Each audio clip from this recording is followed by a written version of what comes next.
जिनेन्द्र वन्दितु सौसिद्धे धुवममलमणो वमं गदिं पते वोच्छामि समय पाहुड मीणमो सुध केवली भणिदम।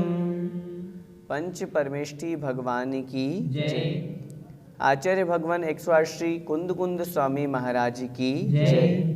संत शिरोमणि आचार्य भगवान 108 श्री विद्यासागर जी महाराज की जय।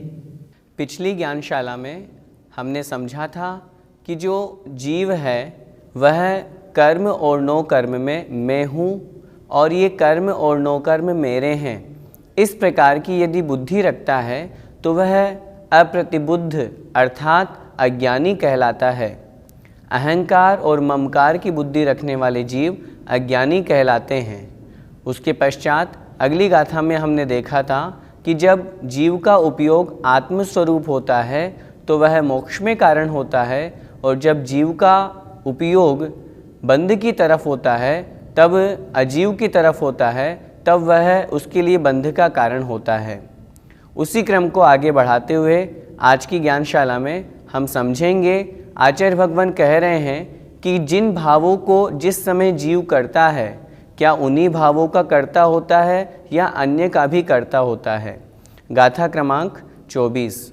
जम कुणदि भाव मादा, जम कुणदि भाव मादा, कत्ता सोहोदितस्य भावस्य, कर्ता सोदितस्य भावस्य, निच्छयदो व्यवहारा, निच्छयदो व्यवहारा, पुग्गलकम्माणकर्तारम्, पुग्गलकम्माणकर्तारम्। एक साथ बोलिए। जम कुणदि भाव मादा, कत्ता सोहोदितस्य भावस्य, निच्छयदो व्यवहारा, पुग्गलकम्माणकर्तारम्। अर्थ देखिए। जम कुणदि भाव मादा, जम जिस, कुणदि करता है, भाव मादा भावम आदा, भावम अर्थात भाव को, आदा अर्थात आत्मा। आत्मा जिस समय जिन भावों को करता है, कत्ता सोहोदि तस्य भावस्य, कत्ता अर्थात करता, सो उस समय वह आत्मा, होदि अर्थात होता है, तस्य उस भावस्य भाव का, वह आत्मा उस समय उस भाव का कर्ता होता है। अर्थात आत्मा जिस समय जिन भावों को करता है वह आत्मा उस समय उसी भाव का कर्ता होता है। निच्छयदो व्यवहारा, ये जो हमने कथन किया ये किस अपेक्षा से है? निच्छयदो, निश्चय नहीं की अपेक्षा से। अर्थात निश्चय नहीं से आत्मा जिस समय जिन भावों को करता है उस समय वह उन्हीं भावों का कर्ता होता है। और व्यवहारा, व्यवहार नहीं से पौगल कम्माण कर्तारम, पौगल कम्माण अर्थात पुद्गल कर्मों का, जो ज्ञानावरण आदि जो द्रव्य कर्म बताए गए हैं उन पुद्गल कर्मों का कर्तारम कर्ता होता है। अर्थात व्यवहार नहीं की अपेक्षा से वह आत्मा ज्ञानावरण आदि जो पुद्गल कर्म बताए गए हैं उनका कर्ता होता है। इस गाथा में आचार्य भगवान कुंद कुंद स्वामी महाराज दोनों नयों की अपेक्षा से कथन कर रहे हैं। आत्मा कर्ता होता है। किनका कर्ता होता है? जब हम निश्चय नय की बात करेंगे तो जिस समय आत्मा जिन भावों को करता है उस समय आत्मा उस भाव का कर्ता होता है।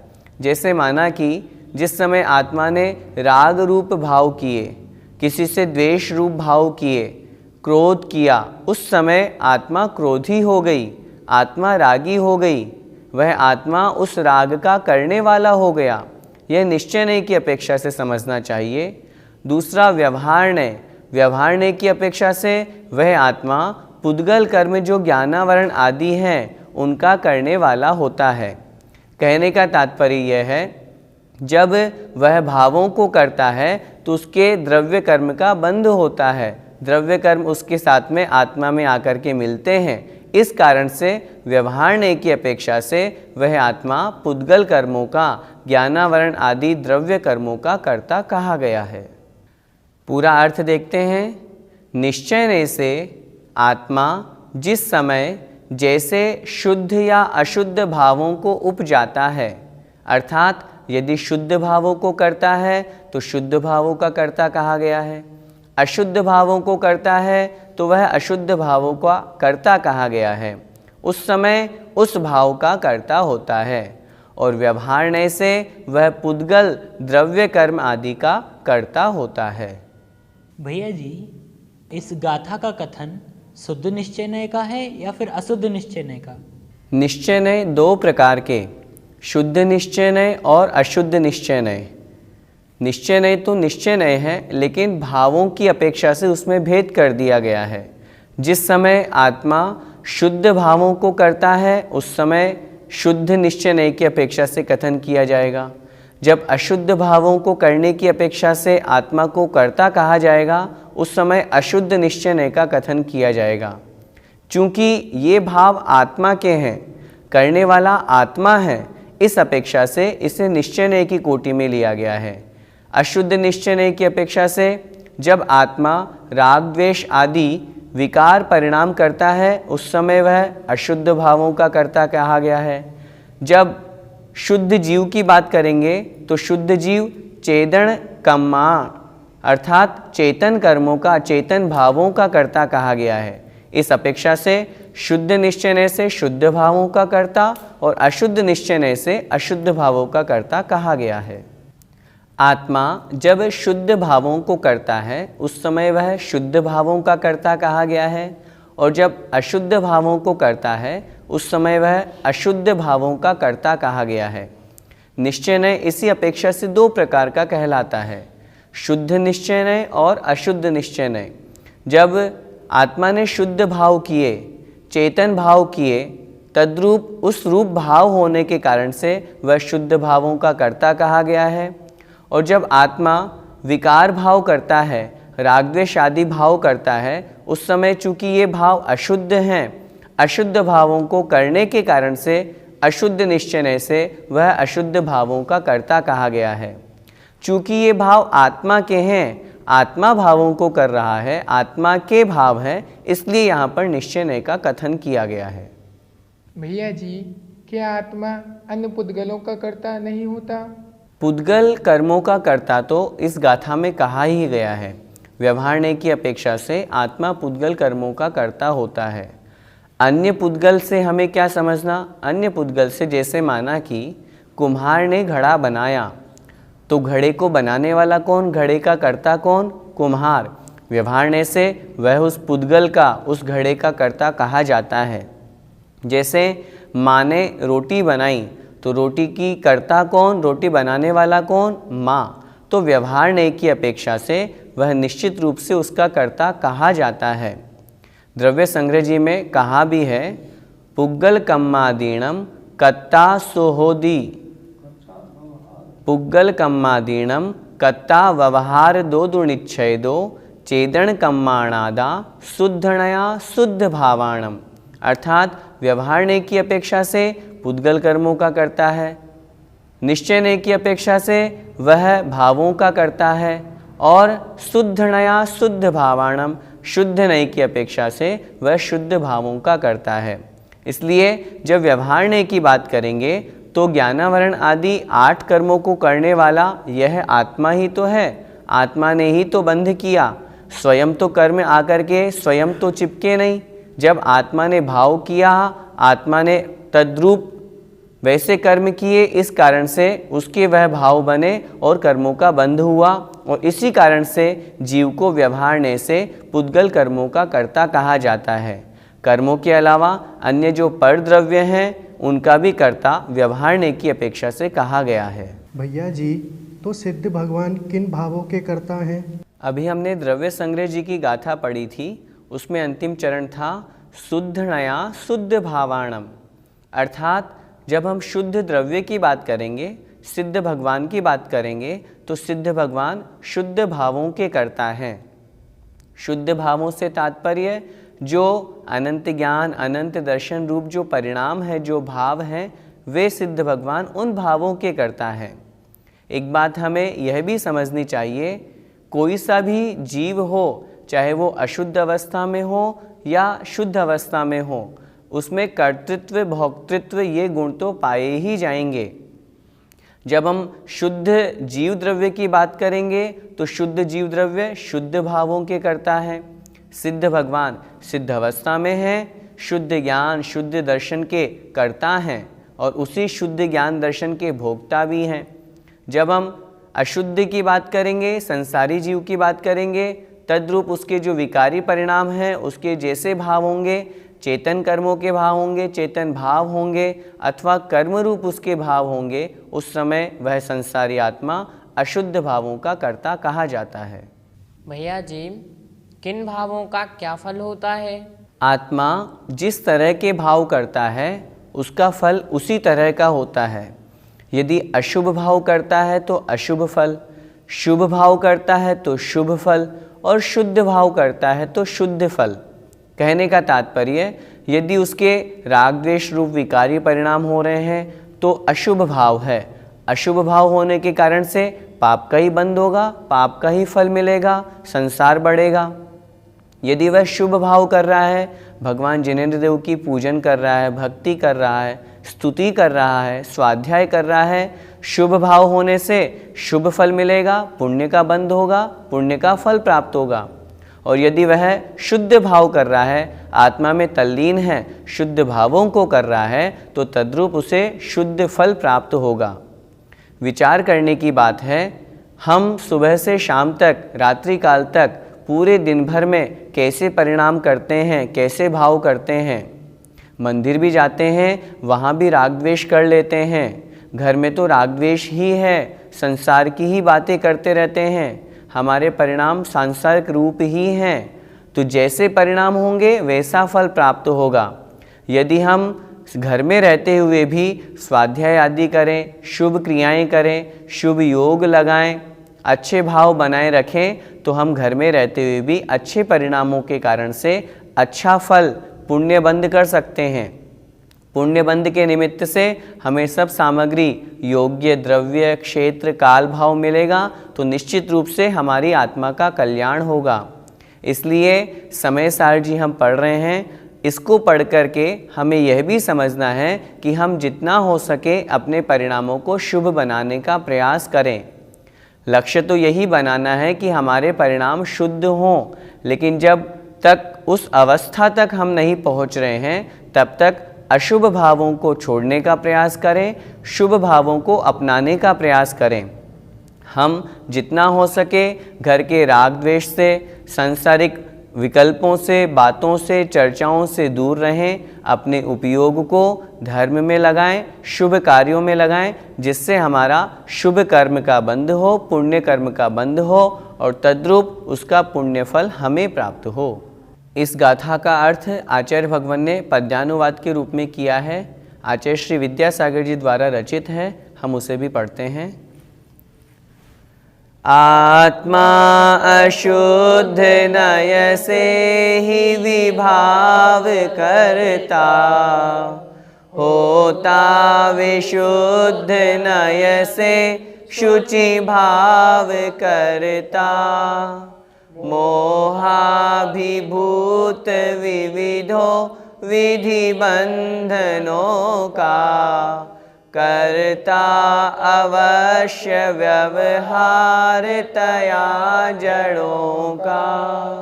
इस पद्य में तीसरी पंक्ति में मोहाभिभूत विविधो विधि बंधनों का, अर्थात मोह आदि विकारी भावों से युक्त होता हुआ विविध अर्थात अनेक प्रकार के विधि अर्थात कर्म बंधनों का यह व्यवहारने से जीव कर्ता कहा गया है, ऐसा समझना चाहिए। इस गाथा को समझने के पश्चात आचार्य भगवान अगली गाथा में मिथ्या दृष्टि जीव की कैसी धारणा होती है, वह किस प्रकार विचार करता है, इसके बारे में समझा रहे हैं। गाथा क्रमांक 25। अहमेदम एदमहम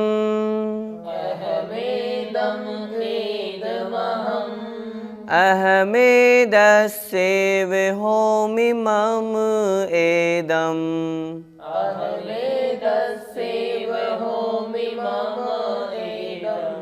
अर्णम जम परदवम सच्चित्ता चित्तमिस्सं वा। बोलिए अहमेदम एदमहम अहमेदस्येव होमि मम एदम अन्नम परदवम सच्चित्ता चित्तमिस्सं वा। गाथा का अर्थ देखें। अहमेदम एदमहम, अहम एदम, अहम अर्थात मैं, एदम यह हूँ, मैं यह हूँ। एदमहम, एदम अहम, यह मैं हूँ। इस गाथा में क्या बता रहे हैं? मिथ्या दृष्टि जीव, अज्ञानी जीव अपनी धारणा कैसी बनाता है अन्य पर द्रव्यों के प्रति। जैसे शरीर, उसे हम उदाहरण के रूप में समझते हैं अहम एदम, मैं यह हूँ, अर्थात मैं आत्मा शरीर हूँ। एदमहम, यह शरीर मैं हूँ। अहमेदस्येव होमि मम एदम, अहमेदस्य एव, अहम एदस्य, अहम मैं इसका एव ही हूँ, मैं इस शरीर का ही हूँ। होमि हूँ, मम एदम मेरा, एदम मतलब यह शरीर मेरा है, अर्थात मैं यह हूँ, यह मैं हूँ, मैं इसका हूँ और यह मेरा है। क्या चीज़? अन्नम जम परदवम, अन्नम अर्थात अन्य, जो आत्मा से अलग हैं, अपने से भिन्न हैं। जम अर्थात जो, परदवम पर द्रव्य हैं, पर पदार्थ हैं। कैसे पर पदार्थ? सच्चित्ता चित्त मिश्रम वा, सचित्त, अचित्त और मिश्र। सचित्त अर्थात जीव सहित जो अन्य पर पदार्थ हैं, अचित्त जो जीव रहित अन्य पर पदार्थ हैं, और मिश्रम अर्थात मिश्र, सचित्ता चित्त मिश्रित रूप से जो अन्य पर पदार्थ हैं। ऐसे ये परद्रव्य जो मुझसे भिन्न है, आत्मा से अलग है, लेकिन फिर भी मिथ्या दृष्टि जीव इन सब पर पदार्थों को यह मैं हूँ, मैं यह हूँ, मैं इसका हूँ और यह मेरा है, इस प्रकार की वह मान्यता रखता है। चूँकि व्यवहारने की अपेक्षा से लोक व्यवहार में इस प्रकार का कथन किया जाता है, लेकिन वास्तविकता तो आत्मा का कोई नहीं है। आत्मा स्वयं आत्मस्वरूप ही है। शरीर भी आत्मा का नहीं है, कर्म भी आत्मा के नहीं है। निश्चय नहीं की अपेक्षा से तो आत्मा के कोई नहीं है, न यह शरीर, न पर पदार्थ, अन्य स्त्री पुत्र मकान आदि भी, ये सब आत्मस्वरूप नहीं हैं, मेरे नहीं हैं। लेकिन जो इन सबको अपना मानता है, अपने स्वरूप मानता है, वह मिथ्या दृष्टि कहलाता है। एक बार पूरी गाथा का अर्थ समझते हैं। सचित्त, अचित्त और मिश्र रूप अन्य पर पदार्थों में मैं यह हूँ, यह मैं हूँ, मैं इसका हूँ और ये मेरे हैं। इस प्रकार मिथ्या दृष्टि की धारणा होती है। भैया जी, यहाँ सचित्त अचित्त और मिश्र पदार्थ से क्या समझना चाहिए? संसार में पदार्थ 3 तरह के कहे गए हैं, सचित्त, अचित्त और सचित्ताचित्त अर्थात मिश्र। सचित्त पदार्थों में चित्त अर्थात जीव, जीव सहित, जैसे यह स्त्री मेरी है, यह पुत्र मेरा है, इस प्रकार की धारणा सचित्त पदार्थों के प्रति। अचित्त जो जीव रहित हैं, जैसे आभूषण, रुपया पैसा, धन संपत्ति, जमीन जायदाद, दौलत, ये अचित्त पदार्थ हैं। यह मेरा मकान है, इस प्रकार अचित्त पदार्थों के प्रति धारणा। सचित्ताचित्त अर्थात जो सचित्त भी है अचित्त भी है, जैसे आभूषण से सहित कोई स्त्री। आभूषण अचित्त और स्त्री सचित्त, तो दोनों से मिश्र जो युक्त स्त्री है वह मिश्र अर्थात सचित्ताचित्त कहलाएगी। जैसे कमंडलू से युक्त मुनि महाराज, जैसे पुस्तक से युक्त शिष्य, जहाँ पर दोनों चीज़ें हैं, सचित्त भी और अचित्त भी, वह सचित्ताचित्त कहलाता है। जितने भी पदार्थ हैं इन 3 की कोटि में आते हैं। जो मिथ्या दृष्टि जीव है वह जीव सहित जो सचित्त हैं, स्त्री, पुत्र, इनके बारे में अपनी धारणा बनाता है, यह पुत्र मेरा है, यह स्त्री मेरी है, मैं इसका हूँ, मैं इसका पिता हूँ, मैं इसका पति हूँ। इस तरह सचित्त पदार्थों के प्रति वह मिथ्या धारणा बनाता है। अचित्त पदार्थों के प्रति यह मकान मेरा है, यह रुपया मेरा है, ये 5 लाख रुपए मेरे हैं, यह आभूषण, यह सोने की घड़ी मेरी है। इस तरह की धारणा अचित्त पदार्थों के प्रति बनाता है। और जहाँ सचित्त और अचित्त दोनों पदार्थ मिले हुए हों, उन वस्तुओं को भी वह अपना मानता है, उस रूप अपने आप को मानता है, मैं इन पदार्थों का हूँ, ये पदार्थ मेरे हैं। इस प्रकार की वह धारणा बनाता है, वह मिथ्या दृष्टि जीव कहलाता है। भैया जी, जो वस्तु मेरी है उसे मैं अपना कहूँ तो क्या दोष है? आपने कहा जो वस्तु मेरी है उसे मैं अपनी कहूँ तो क्या दोष है। मैं कहूँगा कोई दोष नहीं है, लेकिन वो वस्तु आपकी होनी चाहिए। आपका क्या है? आपका तो मात्र ज्ञान दर्शन है। यदि आप उसे अपना कहेंगे तो कोई दोष नहीं, लेकिन यदि आप स्त्री को अपनी कहोगे, पुत्र को अपना कहोगे, यह घड़ी मेरी है, यह किताब मेरी है, तो ये तो पर पदार्थ हैं, जड़ हैं, पुद्गल हैं, और मैं हूँ आत्मा चेतन। तो यह चेतन जड़ का कैसे हो सकता है, या जड़ चेतन के कैसे हो सकते हैं? व्यवहार में भले ही हम इसको कह दें कि यह स्त्री मेरी है, यह मकान मेरा है, लेकिन निश्चय नहीं की अपेक्षा तो आत्मा का कोई नहीं है, आत्मस्वरूप ही है। समय सार जी ग्रंथराज में जो विशेष वक्तव्य है, विशेष व्याख्यान है, वह निश्चय नहीं को लेकर के मुख्यता से किया गया है। इसलिए यहाँ पर यह कथन किया जा रहा है, व्यवहार में भले ही हम कहते हों कि यह स्त्री पुत्र आदि मेरे हैं, सचित्त अचित्त पदार्थ मेरे हैं, लेकिन निश्चय से आत्मा के नहीं हैं। और जो इनको मानता है निश्चित रूप से वह मिथ्या दृष्टि कहलाता है। मिथ्या दृष्टि जीव उसे ही तो कहते हैं। छेड़ाला की पंक्तियाँ भी तो पढ़ते हैं, मैं सुखी दुखी में रंक राव, मेरे धन गृह गोधन प्रभाव, मेरे सुततीय में सबल दीन, बेरूप सुभग मूरख प्रवीण। ये सब जितने भी विशेषण इसमें दिए हुए हैं, यह शरीर के हैं, अन्य पर पदार्थों के हैं, आत्मा के नहीं हैं। और जो इनको आत्मस्वरूप मानता है, अपने आप को मानता है, वह मिथ्या दृष्टि कहलाता है, अज्ञानी कहलाता है। आचार्य भगवान इस गाथा का पद्यानुवाद लिखते हैं, हम उसे पढ़ते हैं। जो भी सचेतन अचेतन द्रव्य सारा, संसार में लस रहा निज भाव द्वारा, मैं हूँ रहा यह रहा, यह ही यहाँ में, मेरा रहा यह रहा, इसका अहा में। जय जिनेन्द्र।